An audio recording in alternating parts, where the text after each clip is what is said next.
और अब वक्त उत्तराखंड प्राइम का है। उत्तराखंड विधानसभा में बीजेपी ने लगभग 2/3 बहुमत हासिल किया है, लेकिन सीएम धामी के खटीमा से चुनाव हारने की वजह से सीएम पद को लेकर सस्पेंस बरकरार है।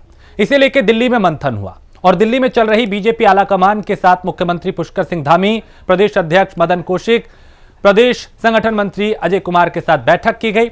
इस दौरान पार्टी आलाकमान द्वारा बीती देर रात हुई बैठक में हुए फैसले के बारे में भी बताया गया। दूसरी तरफ कार्यवाहक सीएम धामी और राज्यसभा सदस्य अनिल बलूनी गृह मंत्री अमित शाह से मिलने पहुंचे, जहां तीनों के बीच सीएम पद को लेकर चर्चा हुई।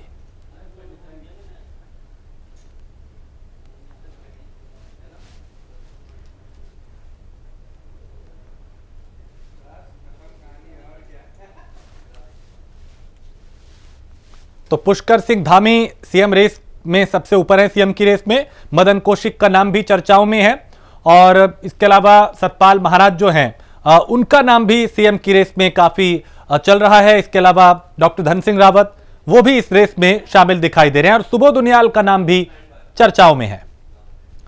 उत्तराखंड के शिक्षा मंत्री अरविंद पांडे से प्राइम न्यूज संवाददाता स्नेह कमल ने बात की। उन्होंने क्या कुछ कहा, उन्हें सुनते हैं।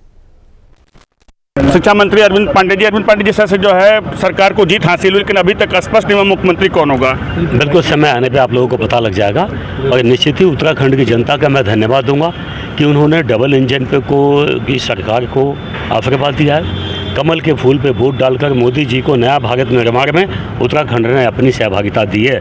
मैं उत्तराखंड वासियों को धन्यवाद देता हूं और जो हमारे वर्तमान के मुख्यमंत्री पुष्कर सिंह धामी हैं, हमारे छोटे भाई भी हैं, मैं उनको शुभकामना देता हूं क्योंकि उन्होंने 6 महीने में ऐतिहासिक काम किया है। सुबह से लेकर अब तक कई दौर की बैठक हो चुकी है, लेकिन अब तक तस्वीर कुछ साफ नहीं हो पा रही है। नहीं, हमारे केंद्रीय नेतृत्व तो इसको जवाब दे पाएगा, तस्वीर साफ है नहीं है। हमें तो उनके निर्देश का पालन करना है। जब उनका आदेश आएगा हम उसके हाथ जोड़ के उसको हम सम्मान करेंगे। आखिरी सवाल, मुख्यमंत्री का नाम कब तक घोषित हो जाएगा? ये हम हमारे केंद्रीय नेतृत्व बताएगा, इसके लिए बताने के लिए हम अधिकृत नहीं है। प्राइम न्यूज में बहुत बहुत धन्यवाद। देखा, ये थे उत्तराखंड सरकार में शिक्षा मंत्री अरविंद पांडे। कैमरा पर्सन शुभ के साथ मैं स्नेह कमल, प्राइम न्यूज दिल्ली। और दिल्ली में बीजेपी संसदीय दल की बैठक हुई। बैठक में क्या कुछ हुआ और 4 राज्यों में बीजेपी की जीत पर पूर्व केंद्रीय मंत्री रमेश पोखरियाल निशंक ने क्या कुछ कहा, प्राइम न्यूज संवाददाता ने उनसे बात की, उन्हें सुनते हैं। निशंक जी, जिस तरह से भारतीय जनता पार्टी को 4 राज्यों में बड़ी जीत हासिल हुई, आज संसदीय दल की बैठक की, प्रधानमंत्री ने क्या कुछ गुरु मंत्र दिया? भाई, हमारे प्रधानमंत्री जी आम व्यक्ति की बात करते हैं। इस देश में जाति, क्षेत्र, ये जो छोटी छोटी राजनीति करके देश को बिल्कुल रसातल में जिन लोगों ने डाला और परिवारवाद पर ला करके जो है पूरा देश को बिल्कुल चौराहे पर खड़ा किया, इन चुनावों ने ये तय कर दिया कि अब आदमी यहाँ का देश का जो व्यक्ति है, महिला है, पुरुष है, युवा है, सभी वर्ग के लोगों ने इसको स्वीकार किया कि जो मोदी जी का नारा है कि सबका साथ, सबका विकास, सबका विश्वास और सबका प्रयास, यही अब पूरे देश में चलने वाला है। विधानसभा चुनाव ने यह साफ कर दिया कि भाजपा की सरकार होगी, लेकिन अभी तक यह तस्वीर साफ नहीं हुई कि मुख्यमंत्री कौन होगा। नहीं, भाजपा की सरकार होगी है, प्रचंड सरकार बन रही है। एक तो सरकार बनना, हमने मिथक को तोड़ा है कि एक बार कांग्रेस, एक बार बीजेपी, एक बार फिर कांग्रेस। इस मिथक को हमने बहुत ताकत के साथ तोड़ा है और भारी बहुमत, प्रचंड बहुमत के साथ भारतीय जनता पार्टी सरकार बना रही है। मुख्यमंत्री कौन होगा, विधानमंडल दल की बैठक में तय होगा और मुख्यमंत्री का नेता का चयन होगा, वो मुख्यमंत्री बनेगा, अपने मंत्रिमंडल का गठन करेगा। हमारे यहाँ कोई बहुत दिक्कत कभी भी नहीं रहती है। आखिरी सवाल, मुख्यमंत्री चुनाव हार चुके हैं, तमाम जो कयास हैं उसमें एक नाम आपका भी है। देखिए, मुख्यमंत्री चुनाव हार चुके हैं, अब विधानमंडल के में हमारे विधायक सुनिश्चित करेंगे कि को कौन नेता चुनना है, जिनके मार्गदर्शन में आगे 5 साल पूरी ताकत के साथ नरेंद्र मोदी जी के उस विज़न को अंतिम छोर तक पहुंचाना है। क्योंकि उन्होंने कहा कि जो आगे दशक होगा वो उत्तराखंड का दशक होगा, वो भारतीय जनता पार्टी शासन के रहते हुए एक आदर्श उत्तराखंड राज्य बनाने का जो सपना उन्होंने देखा उसको क्रियान्वयन करना है। प्राइम न्यूज़ के बहुत बहुत धन्यवाद। देखा आपने, ये थे पूर्व केंद्रीय मंत्री रमेश पोखरियाल निशंक। कैमरा पर्सन शुभ के साथ मैं स्नेह कमल, प्राइम न्यूज़ दिल्ली। तो उत्तराखंड विधानसभा चुनाव 2022 में कांग्रेस की हार को लेकर कांग्रेस प्रदेश अध्यक्ष गणेश गोदियाल ने अपने पद से इस्तीफा दे दिया है। गणेश गोदियाल ने हार की नैतिक जिम्मेदारी लेते हुए इस्तीफा दिया है।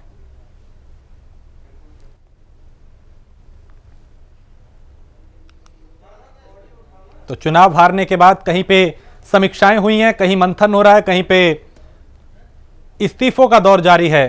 अपनी जिम्मेदारी से अपने पद से हटा जा रहा है और हार की जिम्मेदारी ली जा रही है। प्रदेश कांग्रेस अध्यक्ष गणेश गोदियाल, उन्होंने अपना इस्तीफा पार्टी आला कमान को सौंपा। तो चूंकि जो उम्मीदें थी उन उम्मीदों पे शायद कांग्रेस खरे नहीं उतर पाई, या फिर आप यूं कहें कि जो प्रदेश अध्यक्ष हैं वो खरे नहीं उतर पाए नतीजों को लेकर, जिसके बाद उन्होंने अपना इस्तीफा सौंप दिया। उत्तराखंड में विधानसभा चुनाव हारने के बाद कांग्रेस पार्टी में तनाव है। हरीश रावत पे पार्टी के नेताओं ने टिकट बेचने के आरोप लगाए हैं। ऐसे में हरीश रावत ने पार्टी आलाकमान से खुद को निष्कासित करने की बात कही है। इन सबके बीच भारतीय जनता पार्टी के प्रदेश प्रवक्ता ने कांग्रेस पे निशाना साधा और कहा कि हरीश रावत बैकफुट पर बैटिंग कर रहे हैं। उन पर जो आरोप लगे हैं कांग्रेस को उसकी जांच करनी चाहिए।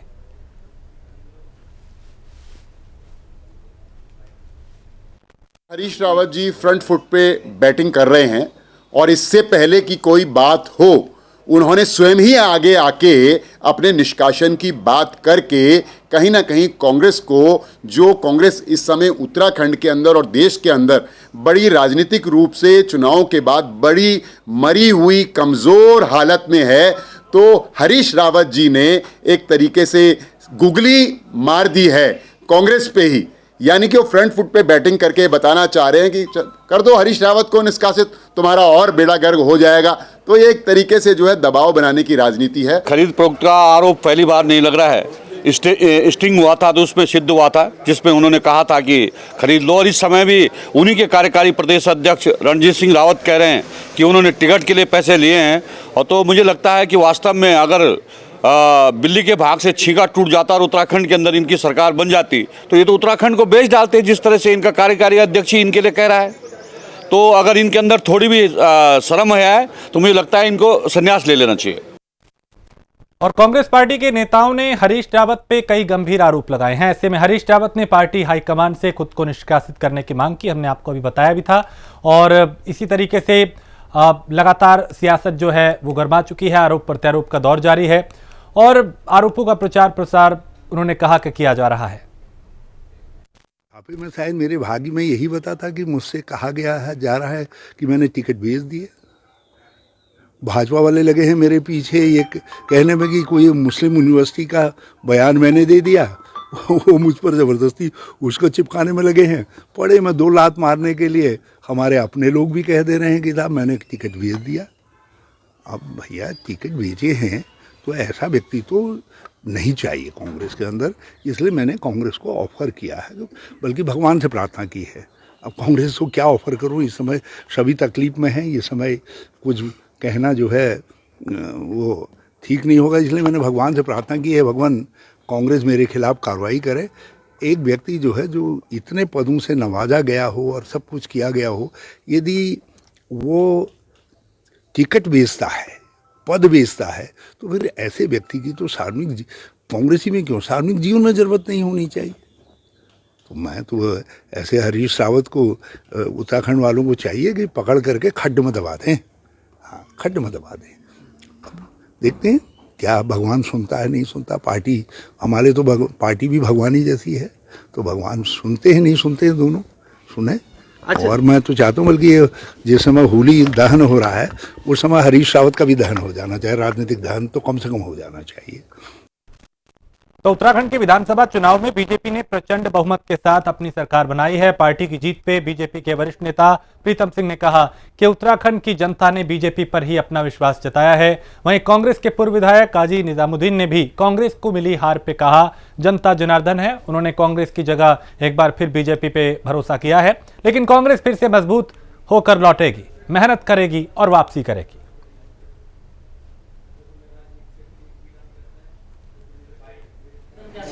मैं समझता हूँ कि हमारे तमाम साथियों को जो है मीडिया के प्लेटफॉर्म के माध्यम से अपनी बात नहीं कहनी चाहिए। हमारे प्रभारी जी ने कहा कि होली के बाद हम प्रदेश की समीक्षा बैठक आहूत करेंगे और सभी साथी उस बैठक में अपनी बात कहेंगे। चुनाव से पहले और चुनाव के दरमियान जब हम लोगों के बीच में जा रहे थे तो लोगों का अपार प्यार स्नेह आशीर्वाद कांग्रेस को मिल रहा था। ऐसा लग रहा था कि लोगों ने डबल इंजन की सरकार को नकारने का मन बना लिया है।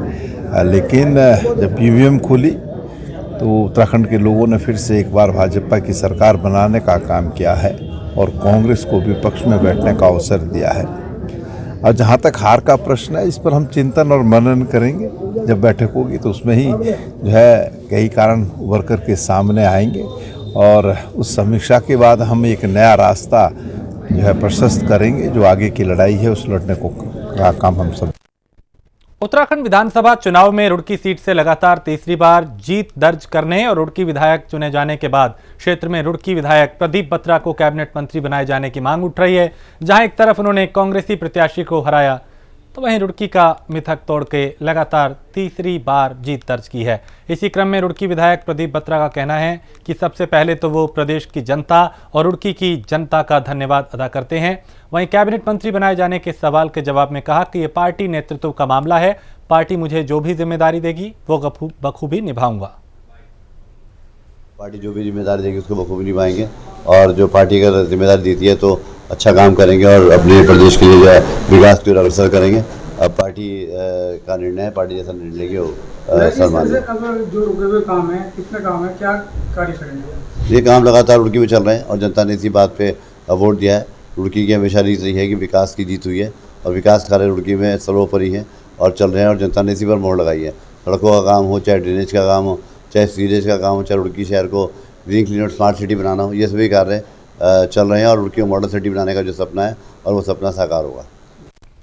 कांग्रेस पार्टी के बाजपुर विधानसभा सीट से नवनिर्वाचित विधायक यशपाल आर्य का पार्टी कार्यकर्ताओं ने जोरदार स्वागत किया। यशपाल आर्य ने बाजपुर विधानसभा में निरंतर विकास कार्य जारी रखने की बात कही। उत्तराखंड के विधानसभा चुनाव में बाजपुर विधानसभा सीट से कांग्रेस प्रत्याशी यशपाल आर्य को लगातार तीसरी बार जीत हासिल हुई है। कांग्रेस से विजयी होने के बाद नवनिर्वाचित विधायक यशपाल आर्य बाजपुर की रामभवन धर्मशाला पहुंचे हैं।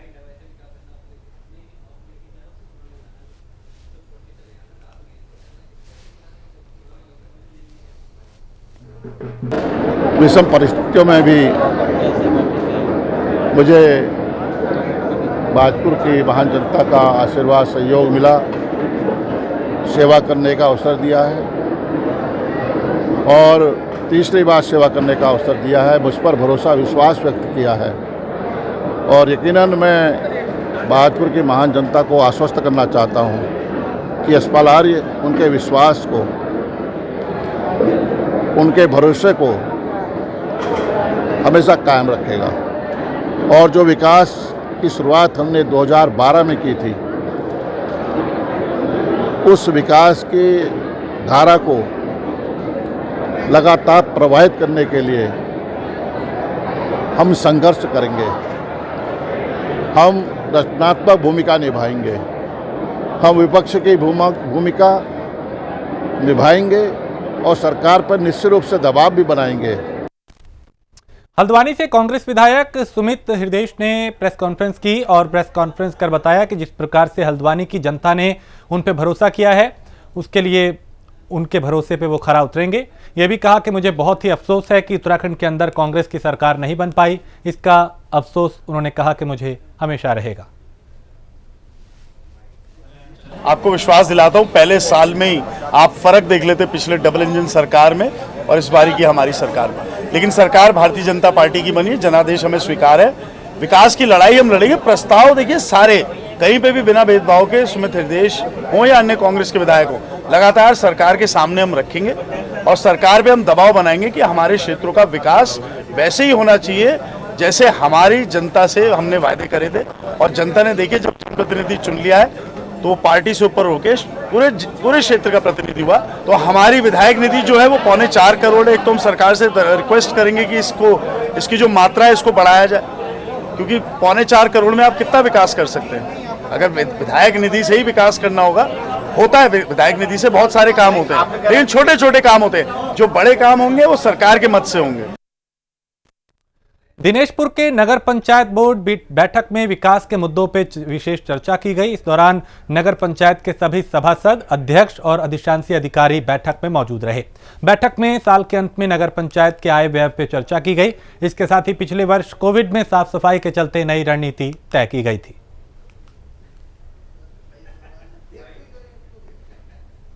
बोर्ड की बैठक इसलिए बुलाया गया जो हमारे कार्यकाल जो मार्च लास्ट हो रहा है, इसको जो पहले कार्यकाल में कोरोना को देखते हुए जो हमने काम किया है, किस तरीके से हमारा वसूली किए गए और कैसे वसूली नहीं किए गए, इसके बिंदु पर हम लोगों ने चर्चा किया और आगे हम कैसे काम करना है, इसी बिंदु को लेकर चर्चा किया है। खबर मसूरी से है, जहां पेयजल योजना के तहत कई क्षेत्रों में पेयजल लाइन डालने का काम अब तक पूरा नहीं हो पाया, जिसे लेके मसूरी नगर पालिका परिषद के सभासदों ने विरोध प्रदर्शन शुरू कर दिया है। उन्होंने कहा कि पहले क्षतिग्रस्त सड़कों को ठीक कराया जाए और पर्यटक सीजन भी शुरू होने वाला है, जिससे स्थानीय लोगों को सड़क पे जो गड्ढे हैं उसके चलते ताकि किसी तरह की परेशानी ना हो। उनकी काम करने की गति है, इससे ये नहीं लगता कि ये 31 तारीख तक पूरा कर पाएंगे। तो इसलिए आज हमने यहाँ पे इनका विरोध करा और हमारा इनसे कहना है कि जितनी रोड आपने लाइब्रेरी से और यहाँ तक खोदी है, उस रोड पे रोज पानी पड़े, आपका रोड रोलर चले, इसी वजह से तो वो नीचे मिट्टी जो है नीचे बैठेगी और ये भगवान भरोसे बैठेगी कि मिट्टी बैठेगी। अरे भाई, उसको जब तक दबाया नहीं जाएगा नीचे कैसे बैठेगी। तो ये जो इनका जल निगम वालों का रवैया है मसूरी की जनता को बेवकूफ़ बनाना, दुकानदार सारे परेशान हैं और हम दुकानदारों को परेशान नहीं होने देंगे, इसलिए इनका आज हम विरोध कर रहे हैं। और जब तक यहाँ तक रोड क्लियर नहीं होगी तब तक हम आगे खुदने नहीं देंगे। हम जेसीबी को यहाँ से बाहर करा रहे हैं। पानी किस एवज में आ रहा है? इस तरह से परेशानी की 2 साल कोरोना में कट गए।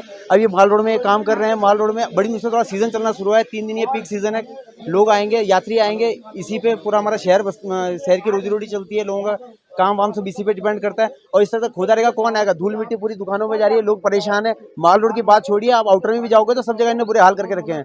इन्हें काम करना चाहिए और समय पे हमारा कहने का मतलब जितना खोद रहे हैं उतना वो कंप्लीट करें, जो मलबा पड़ा है उसे उठाएं। जी हाँ, माननीय मुख्य सचिव महोदय ने इसमें कल एक बैठक ली थी। काफ़ी गंभीरता से उन्होंने इस मैटर को लिया है, मसूरी पेयजल योजना को, क्योंकि ये स्कीम बहुत बड़ी है और ये टाइम बाउंड फेज में पूरी होनी है। और चूंकि साथ ही साथ मसूरी में पर्यटन सीजन भी शुरू हो गया है, तो पर्यटकों को कम से कम दिक्कतें आए, इस बात के लिए उन्होंने जल निगम को निर्देश दिए हैं कि आप फेज वाइज इसको करिए और कंप्लीट करिए, हाथों हाथ ब्लैक टॉप भी करिए, सड़क को चलने योग्य बनाइए। ये इसके लिए जल निगम इस पर तेजी से काम कर रहा है। शीघ्र ही ये प्रॉपर तरीके से काम इसमें स्टार्ट हो जाएगा। और 1983 में पर्थ ग्रुप कंपनी की तरफ से PACL नाम से रियल एस्टेट कंपनी आरंभ की गई। इस कंपनी को भारत सरकार की MCA और DCA विभाग ने स्वीकृति लेकर PACL में भूखंड देने के नाम पे एकमुश्त निवेश और किस्त भुगतान योजना चलाई, जिसमें निवेशकों ने अपनी कमाई का पैसा जमा किया। अचानक कंपनी को बंद कर दिया गया। सुप्रीम कोर्ट ने 2014 में RM लौडा कंपनी कमेटी गठन कर कंपनी का जमा संपत्ति को बेचने का अधिकार देकर 6 महीने के अंदर निवेशकों का पैसा लौटाने के निर्देश दिए। लेकिन इतना समय बीत जाने के बाद भी अब तक निवेशकों का पैसा नहीं लौटाया गया, जिससे नाराज होकर निवेशकों ने सड़क पर उतर के सरकार के खिलाफ नारेबाजी की।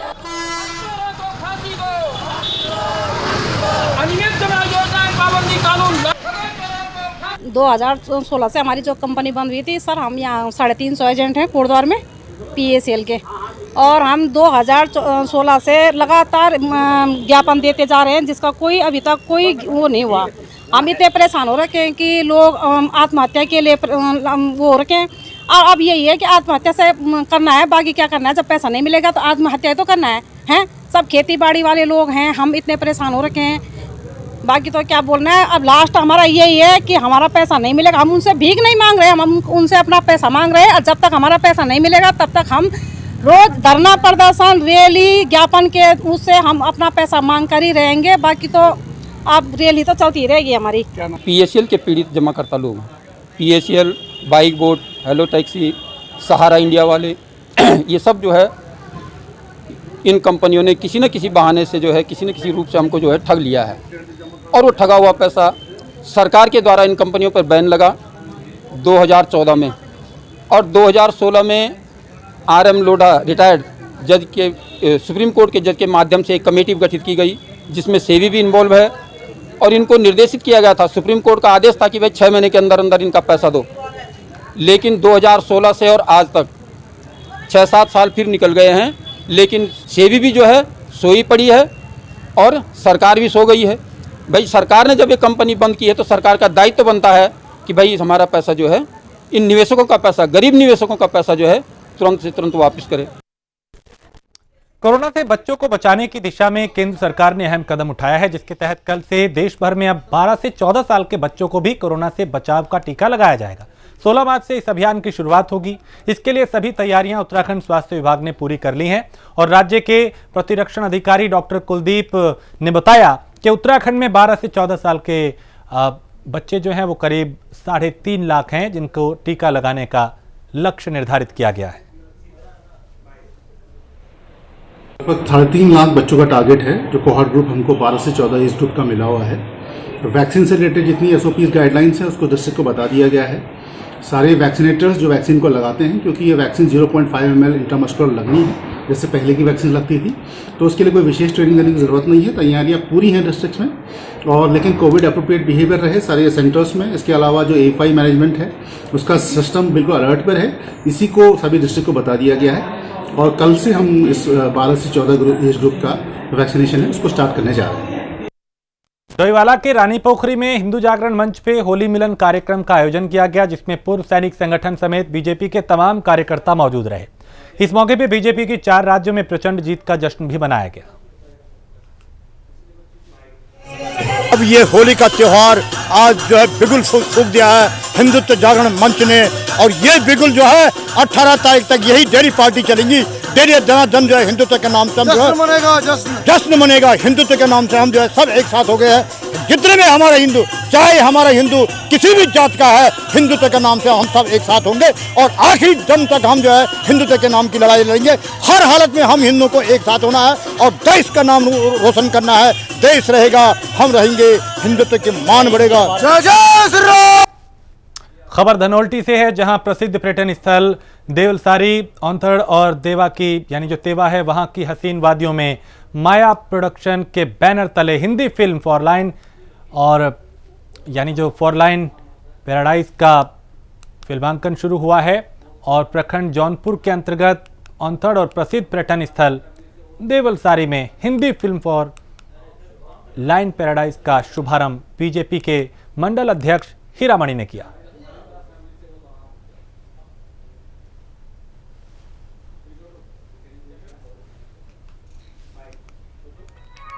इससे पहले पिछले साल हमने एक फ़िल्म करी थी गढ़वाली फीचर फिल्म थोकदार, और जब हम लोग ये लोकेशन पे जा रहे थे तो शायद हमें इतना पता नहीं था तत्यूड़ का। फिर हमारी गौड़ जी से बात हुई, गौड़ जी ने कहा एक बार आप लोग यहाँ आइए देखिए। हम लोग यहाँ आए, बहुत सुंदर लगा, क्योंकि उत्तराखंड वाकई में धरती का स्वर्ग है, लेकिन हम लोग पूरे उत्तराखंड में घूमे नहीं हैं। उसकी बहुत सारी वजह है, हमारा जो ऐड नहीं होता, प्रमोशन नहीं होती है, उसके माध्यम। वैसे ये फीचर फिल्म है, ये एल्बम में बहुत हैं। हम लास्ट टाइम आए, बहुत अच्छा लगा, गांव का सपोर्ट लगा, लोगों का सपोर्ट लगा, और गौड़ जी ने विशेषकर उस टाइम पे बहुत सपोर्ट किया, इसीलिए हम दोबारा यहाँ आए हैं। और मैं तो ये कहना चाह रहा हूँ सर, अगर जैसे यहाँ पे नाग टिब्बा, पता चला नाग टिब्बा है, मंदिर हैं आपके, और जैसे गौड़ जी क्या बता रहा था एक चीज़ और, हाँ देवलसारी हम लोग गए थे पिछली बार भी। तो अगर जिस प्रकार से हम उत्तराखंड के लोग हमारा सपोर्ट करते हैं, मेरा ये कहना है कि हम जितनी भी फिल्म वाले यहाँ आते हैं, वो हिंदी वाले हों या कुछ भी वेब सीरीज़ वाले भी हों, हम सबको ऐसे सहयोग, ऐसा ही सपोर्ट करें। और अपने उत्तराखंड में जो बहुत सारी चीज़ें छुपी हुई हैं, मैं उत्तराखंड से हूँ, लेकिन मुझे भी काफ़ी कुछ नहीं पता यहाँ के बारे में, लेकिन कुछ धीरे धीरे जब हम लोग इस तरह बढ़ते जा रहे हैं तो हमें काफ़ी चीज़ें मिल रही हैं और बड़ा अच्छा लग रहा है। दूसरा, जिस प्रकार से हम लोग कहते हैं हमारे जो पहाड़ के लोग हैं, वाकई में ऋषिकेश देहरादून के बीच रानी पोखरी पर बना पुल 2021 की बाढ़ में टूट गया था, जिससे क्षेत्र में आवाजाही पूर्ण रूप से प्रभावित हुई। पुल की महत्ता को देखते हुए सरकार ने 6 महीने के अंदर पुल बनाने के निर्देश दिए थे। वहीं अब पुल निर्माण कार्य की मॉनिटरिंग कर रहे अपर सहायक ने जानकारी देते हुए बताया कि पुल जून तक बनकर तैयार हो जाएगा। धरातल पे 35% पूर्ण हो चुका है। हमारा डेट ऑफ कंप्लीशन 6 जुलाई 2022 है। हम विद इन टाइम पीरियड इसको कंप्लीट कर देंगे। क्या क्या काम हो चुके हैं सर अभी? यहाँ पे हमारा सिंकिंग ऑलमोस्ट फाइनल हो चुका है, थोड़ा बहुत रिमेनिंग है जिसको हम 20 तारीख तक पूरा कंप्लीट कर देंगे। बाकी आप देख रहे हैं पियर्स हमारे यहाँ पे P4 का खड़ा हो चुका है, इसकी कंक्रीट हम कल करेंगे। और ये आप सामने पे देखिए, हम वेल कैप डाल रहे हैं यहाँ पे। किस तरह का ब्रिज है सर ये प्री स्ट्रेस कंक्रीट ब्रिज है। गुणवत्ता को लेकर किस तरह के? नहीं, गुणवत्ता को लेकर ऐसे कोई इशू नहीं है। हम रेगुलर यहाँ पे चेकिंग कर रहे हैं। यहाँ पे हमारी लैब स्थापित है और हम थर्ड पार्टी से भी चेकिंग करा रहे हैं और रेगुलर हम खुद भी देख रहे हैं। उच्च अधिकारी भी रेगुलर यहाँ पे मॉनिटरिंग कर रहे हैं। गदरपुर के नवनियुक्त थानाध्यक्ष कमलेश भट्ट कल गदरपुर थाने का चार्ज संभालते ही एक बड़ी कार्रवाई करते हुए अड्डे पर छापा मारा। उन्होंने जुए का अड्डा था जहां पे 8 जुआरियों को पकड़ा।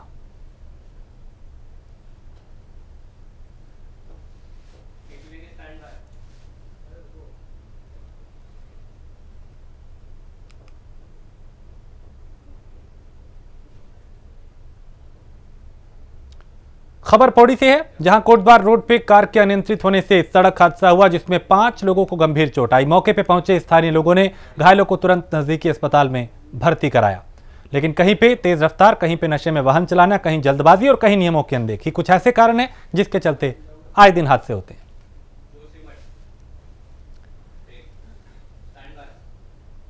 और सरस्वती महाराज काशी से हरिद्वार होके ज्योतिमठ की यात्रा पूरी कर वापस हरिद्वार रवाना हो गए हैं। इससे पहले स्वामी अविमुक्तेश्वरानंद जो हैं उन्होंने शंकराचार्य, ज्योतिष पीठ और कई दूसरों से भी यहाँ पे वो मिले थे। और इसी के साथ इस बुलेटिन में फिलहाल इतना ही। देश प्रदेश की बाकी खबरों के लिए आप देखते रहिए प्राइम न्यूज।